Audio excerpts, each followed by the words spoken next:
안녕하세요.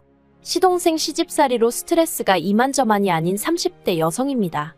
이제 막말로 이판사판이다 싶으니 까놓고 얘기해 볼게요. 처음 남편과 만나게 된 건 친한 언니를 통해서였어요. 당시 저는 막 사회생활을 시작한 차였고 남편은 저와는 같은 업계지만 다른 회사를 다니는 직장인이었죠. 분야가 같다 보니 첫 만남에서부터 대화가 잘 통했고 이후로도 누가 먼저랄 것 없이 서로 연락을 주고받으며 관계를 발전시켜 나갔습니다. 하지만 처음부터 결혼을 전제로 한 만남은 아니었기에 2, 3년 동안은 딱히 결혼에 대해서 이야기를 나눠본 적은 없었네요. 그렇다고 언젠간 헤어질 건데 생각하며 만났던 것도 아니긴 하지만요. 한편 그런 와중에 아버님이 교통사고를 당하시면서 3개월 동안 병원 신세를 지셨거든요. 그리고 그때 남편이 아무래도 여러 가지로 생각이 많아졌던 모양이에요. 모르긴 몰라도 자기가 장남이기도 하고 그러니 시부모님께 결혼해서 애 낳고 잘 사는 모습을 보여드리고 싶었던 건 아니었나 싶기도 하고요. 아무튼 그때를 기점으로 남편이 적극적으로 결혼 이야기를 꺼내기 시작했고 한 명이 적극적으로 나오니까 이후로는 일이 착착 진행이 되대요.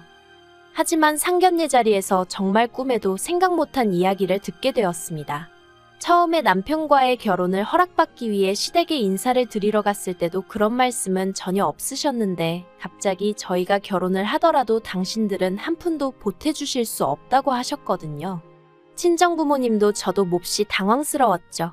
그런데 더 당황스러웠던 건 심지어 남편도 처음 듣는다는 얼굴로 아버님 어머님을 바라보더라는 거예요.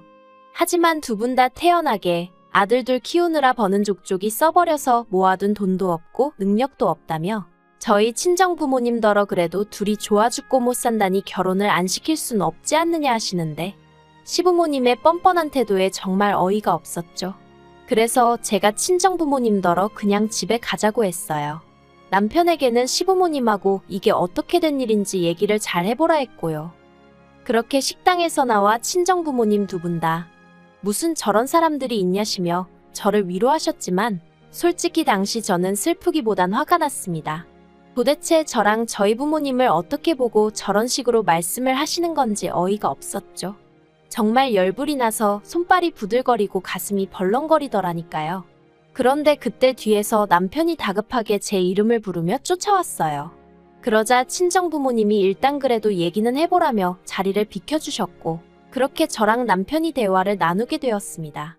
그리고 남편은 하늘의 맹세코 자기 부모님이 저렇게 나오실 줄 몰랐다면서 자기도 너무 황당하고 매우 실망했다고 이참에 부모님과 단판을 지을 거라나요. 그리고는 정말 염치가 없지만 그래도 자기한테 한번 기회를 줄 수 없겠냐고 묻는 거예요. 시부모님과는 별개로 자기 한 사람만 봐줄 수는 없겠냐면서 자기가 평생 저한테 잘하고 살겠다고요. 하지만 그땐 솔직히 이성적인 판단이 불가능했어요. 아무리 남편이 좋은 사람이라지만 시부모님하고 막말로 평생 안 보고 살 수 있는 것도 아닌데 떼어놓고 생각을 한다는 게 쉽진 않았죠. 그리고 결혼은 어쨌든 현실이라는 주변의 얘기처럼 도움을 받기는커녕 이러다 도움을 드리며 살아야 하는 건 아닐지 걱정도 되었고요. 아무튼 제가 이렇게 추려쓰곤 있지만 둘이서 3시간 넘게 대화를 주고받았고 결국엔 남편을 한번 믿어보기로 했어요. 그래도 남편이 말하길 자기가 모아둔 돈이 1억 가까이 있다고 했고 자기 나름대로 인생 계획이 있다면서 제 앞에서 읊어대는데 생각이 깊다는 것도 느껴졌고 그리고 연애하는 동안 지켜본 바로는 남편이 자기가 한 번 뱉은 말엔 책임을 질 줄 아는 사람이었거든요. 그래서 결국 제 마음을 따라가기로 한 거죠. 하지만 제 이런 결정을 친정부모님께 알리니 친정부모님은 영 탐탁치 않아 하시는 눈치셨어요. 남편과 이야기를 해보라는 건 잘 달래서 정리를 하라는 뜻이었다 하시며 곤혹스러워 하셨지요.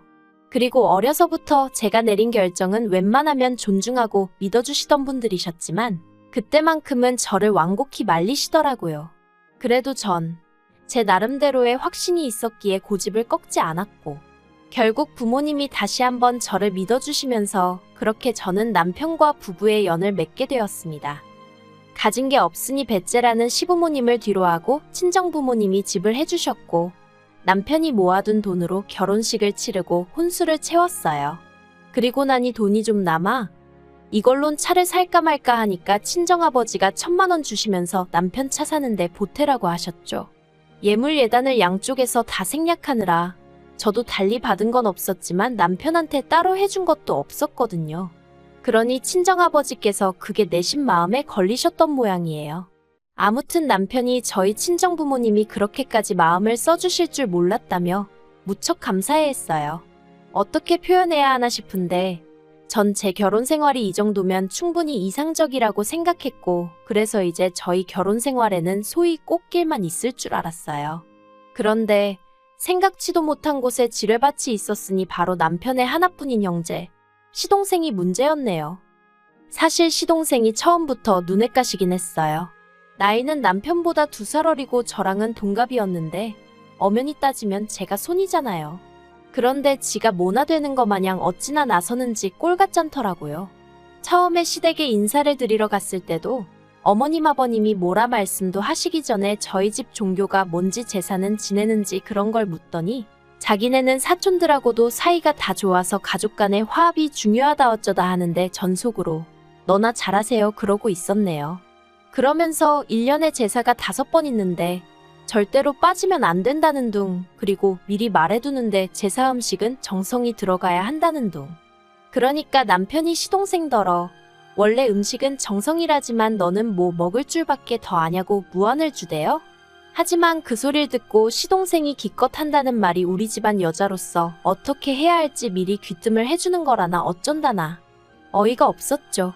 하지만 솔직히 그때는 처음 시댁에 인사를 드리러 간 날이라 긴장을 많이 했기도 해서 시동생의 말 같지 않은 소리에 하나하나 대꾸해줄 여유가 없었죠.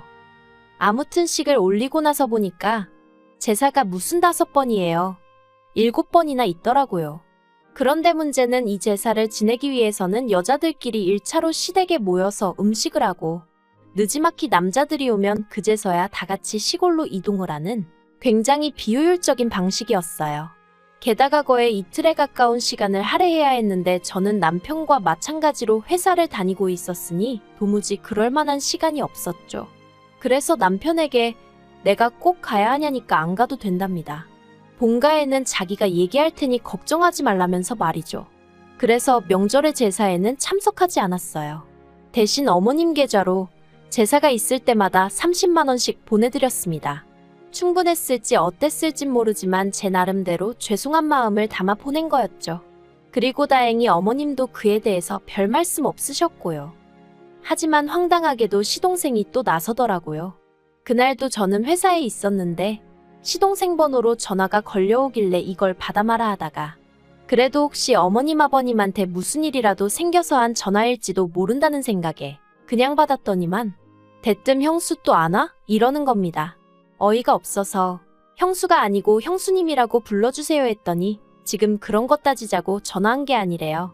그래놓고는 기껏 한다 소리가 홍씨 집안 맏며느리 자리에 들어와서는 매번 시어머니 혼자 음식을 하게 하냐면서 저더러 시어머니를 무시하는 거냐고 친척들 사이에서 어머님 체면이 뭐가 되겠냐입니다. 그래서 제가 그런 걸로 어머님을 무시하는 분이 계시다면 그분이 이상하신 거 아니냐고 받아쳤어요. 그랬더니 잠깐 말이 없더니 저더러 시댁 어른들 욕하는 거냐고 큰 소리를 내대요. 하지만 저도 시동생을 한두 번 겪는 것도 아니고 들은 채만 채하곤 아무튼 제가 바쁜 게 아니라 남편이 바쁘니까 못 가는 거라고 했어요. 만약에 누가 제사에 오니 안 오니 따지면 남편이 무조건 자기가 바빠서 못 간다고 하라고 했거든요. 근데 제 얘기를 듣더니 시동생이 한다는 소리가 그러면 형수만 와서 음식하고 가 그러는데 어이가 없어서 그렇게 어머님이 안타까우면 기훈씨가 도와드려요 해버렸습니다. 참고로 원래는 저도 도련님하고 불러줬는데 말끝마다 형수 해대니까 짜증나서 저도 그냥 이름 부른 거예요. 아무튼 이후에도 시동생하곤 여러 차례 부딪혔고 그때마다 저도 받아친다고 받아쳤지만 그렇다고 스트레스를 안 받은 건 아니었죠. 그러다 2달 전이었어요. 어머님하고 통화를 하는데 지나가는 말처럼 얘기하시길 시댁 부엌에 자꾸 누수가 생겨서 이참에 리모델링을 할까 하신다더라고요. 그래서 그냥 그러시냐 하고 말았네요. 솔직히 어머님이 당신 집 리모델링 하신다는데 제가 딱히 할 말이 마땅치 않기도 했고요. 그런데 그 이야기가 있고 며칠 뒤에 아버님 생신이어서 시댁에 내려갔습니다. 말이 나왔으니 말인데 여기에 관해서도 할 말이 있는 게 원래는 시댁에 5시까지 내려가기로 되어 있었거든요. 시댁에는 차를 가진 사람이 없으니 저희가 시댁으로 먼저 가 시부모님과 시동생을 태우고 식당으로 이동할 생각으로요. 그런데 약속 이틀 전 시동생이 문자로 저한테 5시까지 오란다고 딱 5시까지 오지 말고 오전에 내려와서 미역국이라도 좀 끓이는 게 어떻겠냐대요. 어처구니가 없어서 그 문자 그대로 남편한테 보냈어요. 그리고 시동생한테는 아버님 생신인데 직접 끓이지 그러냐고 답장을 했죠. 그리고 이유는 말해 뭐 하겠어요. 남편도 시동생한테 전화로 욕을 퍼부었던 모양이에요. 니나 똑바로 하지 싸가지 없게 왜 형수한테 이래라 저래라 하느냐고요. 그리고는 한 번만 더 이따위로 굴면 가만 안 둔다고 했다는데 솔직히 남편이 시동생한테 그렇게 얘기를 한 게 처음이 아니었거든요. 그래서 이번에도 그냥 하는 소린 줄 알았네요. 아무튼 원래 계획대로 약속 당일 시댁에 도착하여 식당으로 이동을 했어요.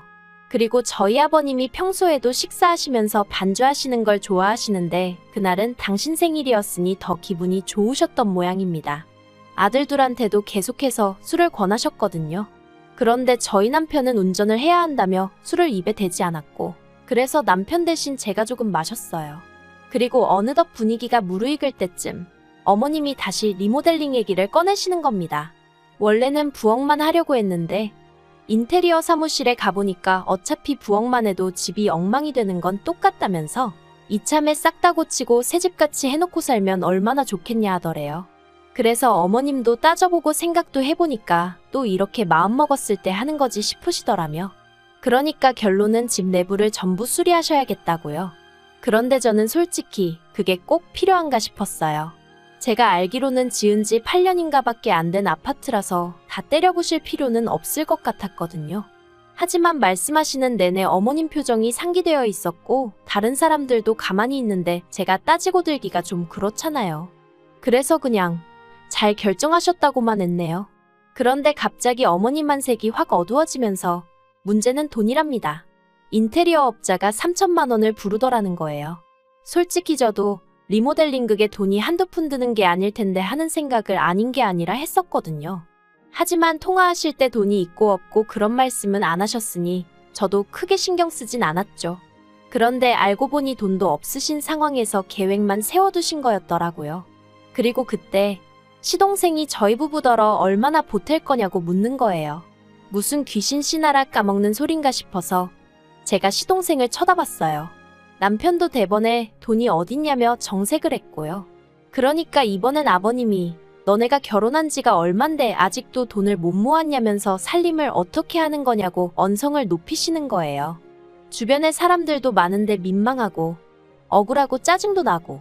하지만 아버님은 계속해서 어떻게 돈을 하나도 못 모았냐며 그러지 말고 반만 보태라시는데 반이라고 해도 1,500이잖아요.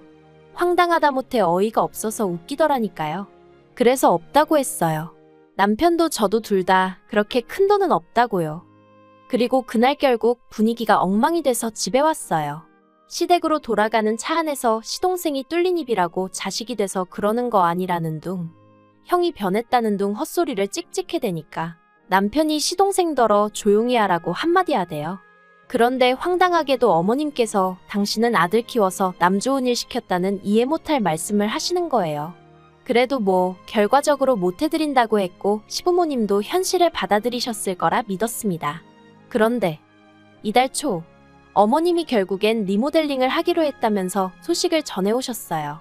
그리고는 덧붙이시기를 그래도 한 3주는 걸릴 것 같으니 저희 방 2개를 치워놓으랍니다. 전 처음에 제 귀를 의심했어요. 그게 무슨 말씀이시냐니까 아니 그럼 리모델링 하는 동안 당신들이 어디가 있겠냐면서 저희 집으로 올라오실 거라는 거예요. 그래서 안 된다고 했죠.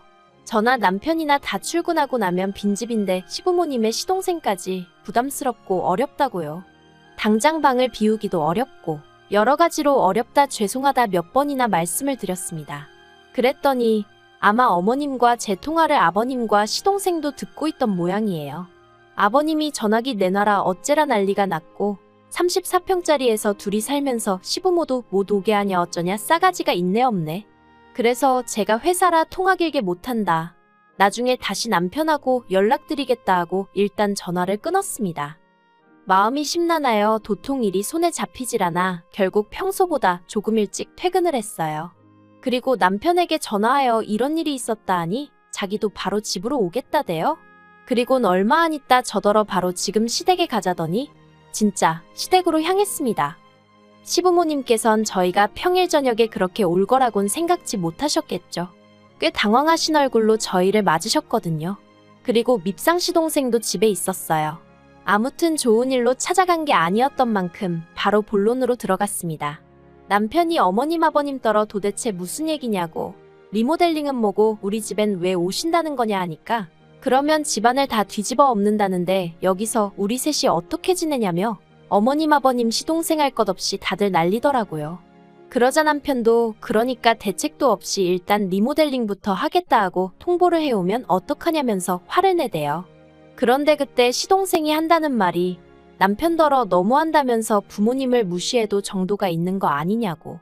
형수가 얼마나 무섭길래 그러냐며 막말로 형수가 시부모님 못 오시게 하고 그러면 형수를 두들겨 패서라도 정신머리를 고쳐놔야지. 어떻게 형수한테 휘둘리고 살 수가 있냐면서 남편더러 실망이다 그러는데 제가 방금 뭘 들은 건가 싶더라니까요.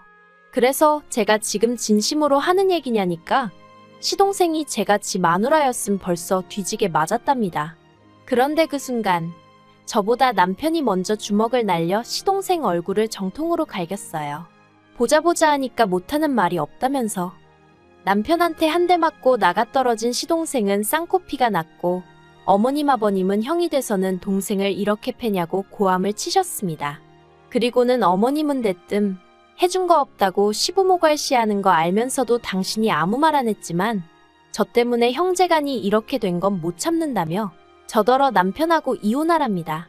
그러자 이번에도 남편이 저보다 한 발 빨리 어머님께 그런 말씀 다신 하지 마시라고, 지금 제가 누구 덕에 이렇게 해놓고 사는 줄 모르시냐고 악을 쓰더니 시동생을 가리키며 저 자식 때문에라도 당분간 여긴 안 오겠다고 딱 선을 긋더라고요. 그리고는 시동생더러 너는 사람 구실 좀 하고 살으라고, 나이 처먹고 부모님한테 빌붙어 사는 버러지 같은 자식이라고 욕을 하더니 한 번만 더 내 와이프한테 말 그따위로 했다간 쌍코피가 아니라 아주 묵사발을 만들어주겠다고 하대요. 그리고는 뭐 뒤도 안 돌아보고 저더러 집에 가자 하대요. 솔직히 올라오는 차 안에서 좀 전에 있었던 일을 곱씹어보니 통쾌하기도 하고 동시에 씁쓸하기도 하고 그냥 제가 마음을 좀 넓게 쓴다 생각하고 올라와 계시라고 할 걸 그랬나 하는 쓸데없는 죄책감도 들고 기분이 좋기만 한 건 아니었네요. 하지만 지금은 그래도 며칠 지나서 그런지 마음이 안정이 됐어요. 매사 제 마음 같을 수도 없는 거고 그러니 시간에 맡겨두렵니다. 이러다 언젠가 좋아질 수도 있고 이렇게 영영 먼 가족처럼 살게 될지도 모르죠.